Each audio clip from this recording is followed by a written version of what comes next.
Yo, what's up sa inyo mga bossing ko? Another day, another video na naman sa araw na ito. For today's video nga pala mga bossing ko, pag-uusapan natin kung paano nga ba kayo mamomonetize sa inyong YouTube channel, no? So ano nga ba yung bagong nilabas na update ni YouTube Partner Program till January 1, 2027 magsisimula, no? So sa mga gustong maging content creator at maging isang YouTube content creator dyan, ay kailangan nyo lang gawin mga bossing ko hanggat maaga pa ay upload kayo na mag-upload ng inyong video sa inyong YouTube, no.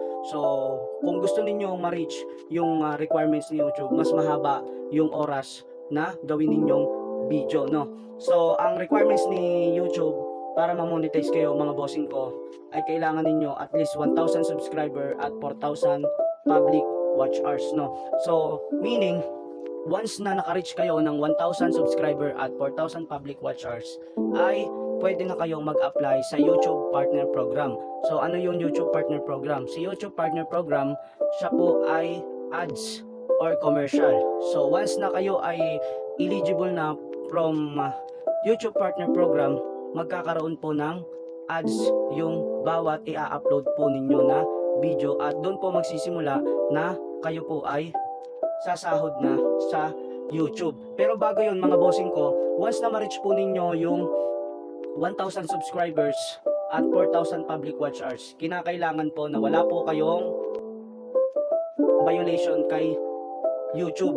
Lalong-lalo na po kung mag-a-apply po kayo kay YouTube Partner Program, no. So sobrang higpit po kasi at saka sobrang daming violation po ni YouTube Partner Program na bawat seconds ng inyong video pwede po niyang i-violate once na meron po na-detect si YouTube Partner Program na pwedeng i-violate po ninyo para hindi po kayo ma-monetize. So unang-unang gawin po ninyo mga bossing ko, pag mag-upload po kayo ng video, make sure na organic yung inyo pong songs, yung inyo pong boses.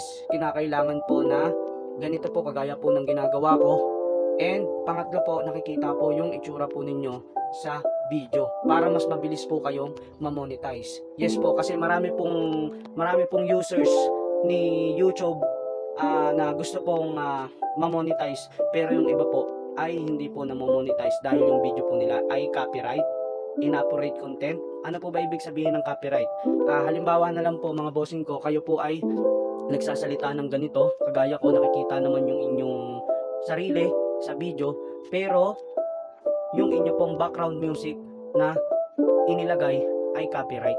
So ibig sabihin, mababiolate nyo na po agad yung kanila pong protocol para po kayo ay hindi ma-monetize kay YouTube Partner Program. Lagi niyo pong tandaan mga bossing ko, na kada gagawa po kayo ng video at maglalagay po kayo ng background music, make sure mga bossing ko na meron po yung credits sa owner nung background music. Kasi mas maganda nga rin naman na merong background music kayong ilalagay para mas dagdag buhay yung inyong video. Pero kung gusto nyo po talaga na ma-monetize kayo agad ni YouTube Partner Program at magkaroon po kayo ng commercial yung bawat video po ninyo, mas maganda kung wala pong music, boses nyo lang or salita nyo lang at nakikita yung sarili ninyo sa video. So next po natin, inappropriate content. Ano po ba yung inappropriate content? Yung pagnanakaw ng video or re-upload. Let's say meron kayong TikTok, tapos in-upload nyo, dinownload nyo yung video ng iba, tapos in-upload nyo sa other social media platform ninyo kagaya ng YouTube. So napakahigpit po ni YouTube Partner Program sa mga ganun. So automatically mababan po agad yung account ninyo at hindi na po kayo makakapag-apply for monetization. Kasi kung halimbawa na ano ka lang na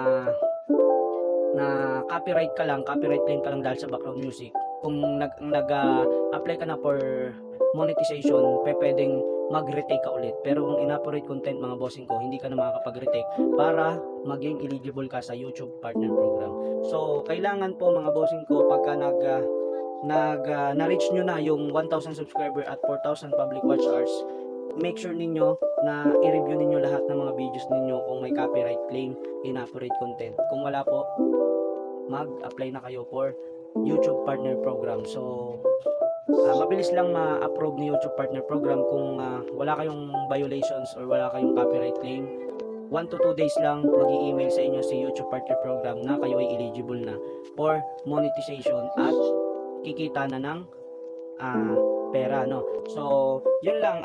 This 2026 mga bossing ko until December 31, habulin nyo na yung 1,000 subscriber at 4,000 public watch hours. Dahil pagpatak ng December ng January 1 to 2027 hanggang 2028 is magbabago na po sila ng criteria.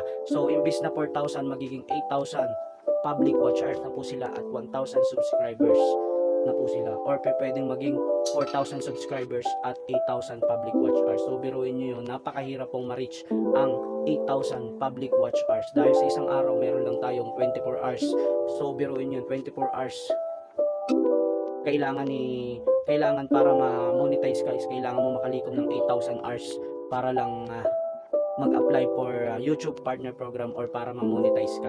So, kailangan mahabol mo na yung 1,000 subscriber at 4,000 public watch hours para pag na-monetize ka ngayon, is hindi ka na mahirapan for next year mga bossing ko. So, yun mga bossing ko,